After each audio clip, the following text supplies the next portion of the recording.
Dans ce verset, beaucoup de savants se sont penchés pour essayer de comprendre la cause, ce pourquoi Dieu a révélé ce verset. On découvre que AVS avec Philippe Robichon.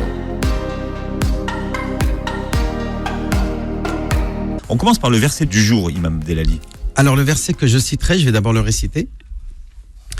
A'udhu billahi minash shaytanir rajim. Ya ayyuhalladhina amanu la tas'alu an ashya. لا تسألوا عن أشياء إن تبد لكم تسؤكم وإن تسألوا عنها حين ينزل القرآن تبد لكم حين ينزل تبد لكم عفى الله عنها والله غفور حليم. Ô vous les croyants, ne posez pas de questions sur certaines choses qui peuvent vous décevoir. Et que si vous interrogez, vous posez la question au moment où est-ce que le verset du Coran descend, il vous en fera part, Dieu vous en fera part de la réponse. Il vous fera part de la réponse. Il dit ensuite, Afallahu anha.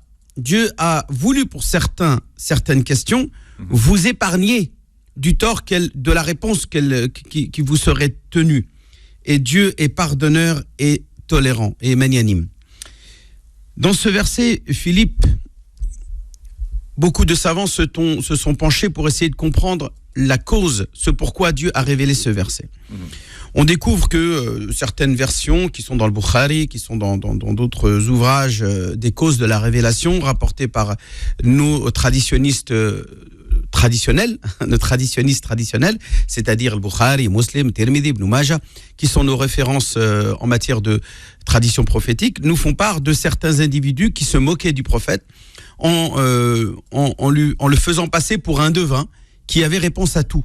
Et il venait lui dire, oh Mohammed, où est j'ai perdu ma chamelle, elle est où ma chamelle?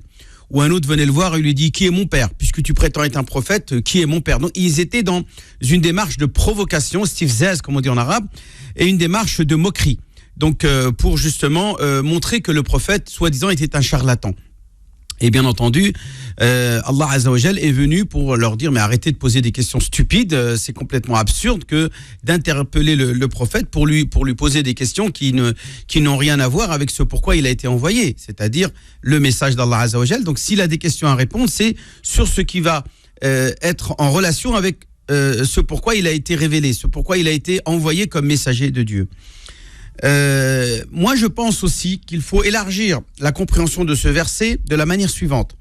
C'est que tout simplement notre religion, Philippe, ce n'est pas une religion qui gère tous les aspects de notre vie. Et qu'il existe un certain nombre de points, de questions, dans lesquels Allah Azza wa Jal ne se prononce pas. Et ceci est confirmé, encore une fois, par la tradition du prophète, quand il dit, alayhi salatu wassalam, ne m'accablez pas de questions, ne me bombardez pas de questions, car vos prédécesseurs avant vous ont péri du fait de poser trop de questions à leurs prophètes. إنما هلك من كان قبلكم بكثرة سؤالهم واختلافهم على أنبيائهم, et d'être en désaccord avec leurs prophètes. Et donc qu'est-ce que nous dit cette parole du prophète alayhi salatu wassalam? Qu'il existe une marge de gestion qui est propre à l'homme en tant que le successeur, en tant que lieutenant, en tant que vicaire de Dieu sur terre, et que c'est à sa raison d'agir pour justement se prononcer et de réfléchir pour trouver des solutions à comment gérer sa vie. Il y a énormément de sujets qui sont extrêmement sensibles dans la société, dont Allah Azza wa Jal ne sait pas prononcer. Il n'y a pas d'argument ni prophétique ni coranique en la matière. Je citerai par exemple la gouvernance. La manière de désigner la gouvernance, il n'y a aucun texte. là-dessus, sur est-ce que le monde musulman ou ceux qui sont membres de la Oumma des croyants doivent être dirigés par un régime républicain, royaliste, sultanat, je sais pas moi, dictatorial, etc. Il n'y a pas de texte en la matière qui définit la manière comment doit être désignée la gouvernance. Par contre, il y a des textes qui disent que celui à qui Dieu a confié cette gouvernance, il doit la faire avec justesse, avec équité, avec sagesse, etc.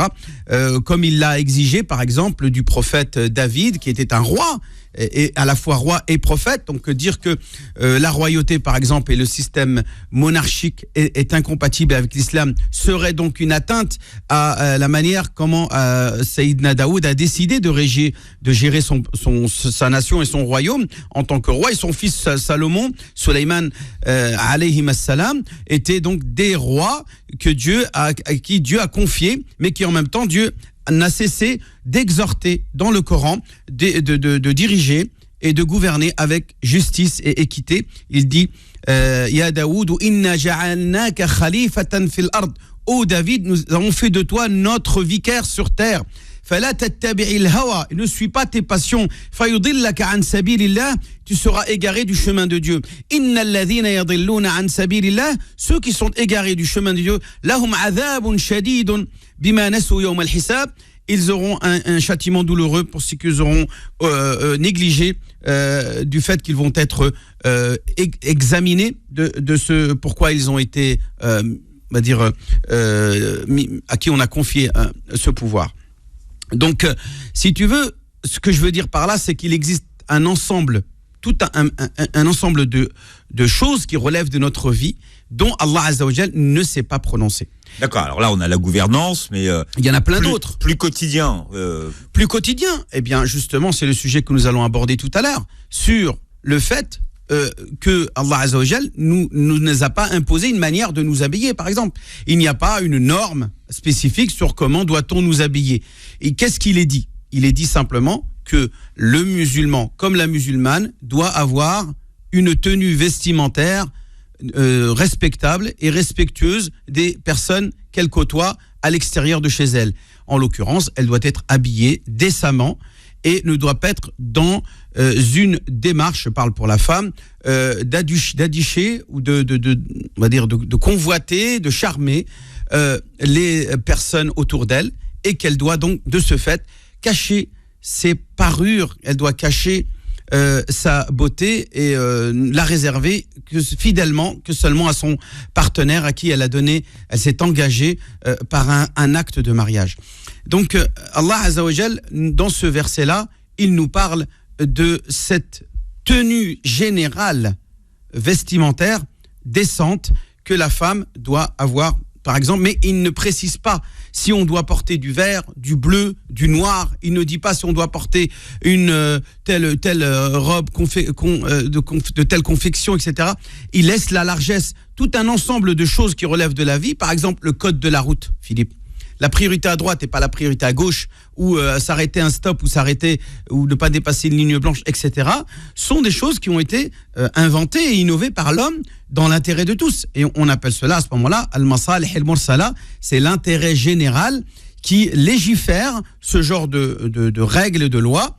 Et c'est à l'homme d'en décider l'utilité ou non à tel ou tel moment par rapport à l'utilisation de tel ou tel instrument que l'homme lui aussi est à l'origine de leur invention et de leur créativité. Les avions, pareil, font l'objet d'un aiguillage du ciel. Ils sont obligés de suivre les instructions qui sont données par les aiguilleurs, etc. Ils respectent tout cela afin d'éviter des catastrophes, afin d'éviter des accidents, etc. Tout cela, c'est à l'homme de décider comment gérer sa société. Il y a plein d'autres règles, par exemple tout le code administratif. Il y a énormément, en tout cas, le code de procédure judiciaire. Tout cela ne sont pas des lois qui ont été légiférées, que l'on retrouve ni dans le Coran ni dans la Sunna, mais que l'homme a jugé utile de mettre en place afin justement de respecter l'esprit de la révélation qui est l'équité, la sagesse et la justice. Et j'en passe et des meilleurs. Il y a énormément de choses. quand justement le prophète alayhi salatu wassalam a été interpellé par rapport au pèlerinage, est-ce que l'on doit le faire tous les ans, ya Rasulallah? Alors imagine Philippe, si 1,5 milliard, 600 millions de musulmans dans le monde devaient aller tous à la Mecque tous les ans, tu te rends compte la situation catastrophique, ça serait un véritable carnage que l'on retrouverait puisque on ne serait dans l'incapacité de réunir tout le monde. Et donc le prophète alayhi salam, qui n'a pas répondu à la question de celui qui l'a interpellé en lui disant Awa kulla amin ya Rasulallah, devons-nous y aller tous les ans? Le prophète s'est tu. Il n'a pas répondu, il n'a pas dit non. Il a dit, il s'est tu. C'est-à-dire qu'en gros, il nous apprend à dire arrêtez de poser trop de questions. Il y a même une sourate qui porte le nom de la plus grande sourate du Coran, sourate al-Baqarah, qui a été justement choisie comme sourate al-Baqarah pour justement mettre en garde les hommes et les humains, c'est-à-dire de ne pas trop poser de questions sur les futilités, sur les détails de notre vie, car Dieu, comme il le dit, a laissé une marge. Il dit dans le Coran, dans le verset que je viens de citer, Afallahu anha. Dieu vous a épargné des détails pour justement vous donner cette liberté, cette largesse, cette souplesse de vivre votre vie comme bon vous semble, à partir du moment où vous n'êtes pas dans une démarche de faire du tort ou de nuire aux autres. Afallahu anha, wallahu ghafurun halim. Dieu est pardonneur et tolérant et magnanim. Il est en train de nous dire qu'il n'est pas un dictateur, il n'est pas un tyran qui dit voilà, marchez au pas, je veux que chaque geste de votre vie soit géré par Allah Azza wa Jalla et son prophète. Qu'est-ce qu'on est en train de dire? Tout simplement que nous devons avoir l'art de questionner, mais aussi ces savants doivent aussi avoir l'art de répondre. Ça veut dire quoi? Ça veut dire que quand on entend l'imam Malik répondre à des dizaines de questions, il dit à chaque fois Allahu a'lam, je ne sais pas, Dieu seul sait. C'est l'art de répondre justement de la même manière que le prophète le faisait quand on disait mais arrêtez de poser, en gros il est en train de le message est arrêtez de poser trop de questions. Et il y a des choses dans votre vie qui ne relèvent pas des lois musulmanes. Moi par exemple je suis constamment interpellé, notamment pour la plupart des gens qui m'interpellent par téléphone, Philippe, sont les gens qui me posent des questions sur leurs problèmes conjugaux. Et ils me disent, voilà, sentimentalement, moi ceci, comment je dois faire? Qu'est-ce que Dieu me demande de faire? Je dis, mais arrêtez. Depuis quand Dieu se mêle de vos affaires sentimentales? Pourquoi Dieu aurait le droit de s'ingérer dans vos sentiments, dans vos émotions, et qu'il y aurait une loi, une règle qui devrait s'appliquer pour tout le monde, alors que nous sommes justement face à une société qui n'est pas robotisée, uniformisée, modélisée. Nous sommes face à une multitude de caractères, de tempéraments, d'états d'humeur, d'états d'esprit, qui fait de l'homme justement la beauté de la diversité de l'homme, c'est-à-dire avec un grand H, je parle de l'homme et de la femme, qui fait que il n'y a pas une règle qui va s'appliquer pour tout le monde, mais qu'à chacun de savoir comment chercher son bonheur dans ce bas monde, tout en recherchant, être soucieux de plaire à Allah Azza wa Jal, et en aucun cas à attiser son courroux et sa colère. Et que finalement, il y a un certain nombre de choses qui sont certes, bien sûr, légiférées dans le Coran et dans la Sunna, et qui vont dans l'esprit d'être juste et de ne pas être injuste, et qui finalement, pour le reste, faites ce que vous voulez, faites ce que bon vous semble. Vous parliez tout à l'heure, Imam Abdelali, de l'art de poser des questions et finalement les questions qui n'ont pas de réponse. Alors quelles sont-elles ces questions? Eh ben, d'abord, il faut comprendre ce que quand on parle de répondre à une question. C'est-à-dire, là, je m'adresse, bien entendu, à tous ces cadres musulmans qui répondent et donnent des avis. C'est-à-dire ce qu'on appelle en français des fatwas. Des fatwas, des avis religieux à des questions qui relèvent de leur pratique religieuse. Et quand on parle de fatwa, on est forcément obligé de se soumettre à l'une des définitions qu'on appelle les statuts normatifs. Tout est soit obligatoire, soit recommandé, soit indifférent légal, soit déconseillé, soit interdit. Voilà, c'est ce qu'on appelle ahkam al-khamsa, les 5 statuts normatifs que le mufti doit prononcer à la fin de la réponse, ou au début de la réponse d'une question dans laquelle il est interpellé et dont l'islam s'est bien entendu prononcé. Mais la question que je pose, c'est est-ce que à toutes les questions, il y a forcément une réponse normative? Eh bien, la réponse est non. C'est ce que je disais tout à l'heure, qu'il y a parfois des choses qui relèvent de la vie de tout un chacun et dont même le mufti n'a pas à se prononcer. Il n'a pas à avoir cette jur'a, cette audace de vouloir à chaque fois se mêler de tout et de rien dans la vie des musulmans, de ceux qui ont choisi l'islam comme religion. Et donc, puisque tout n'est pas normalisé, c'est tout simplement parce qu'il y a l'absence de texte. Le Coran lui-même, il le dit. Afallahu anha. Dieu vous a épargné de répondre à ce genre de questions pour vous donner cette largesse, cette souplesse que chacun gère sa vie comme bon lui semble. Et donc, puisqu'il n'y a pas de texte, il ne peut pas y avoir de normes, il ne peut pas y avoir d'avis religieux. On ne peut pas dire que quelque chose est obligatoire ou quelque chose est interdit ou quelque chose est recommandé. Et il y a simplement, parfois, une position qui relève de ce qu'on appelle hukm al-taqwa, le préférable, le statut comportemental, le statut spirituel, de ce qui est préférable de faire dans la vie et de tout un chacun, et qui va donc contribuer à son bonheur dans le monde d'ici-bas et dans l'au-delà. Mais on ne peut pas parler de statut normatif s'il n'y a pas derrière le respect de la définition de cette norme.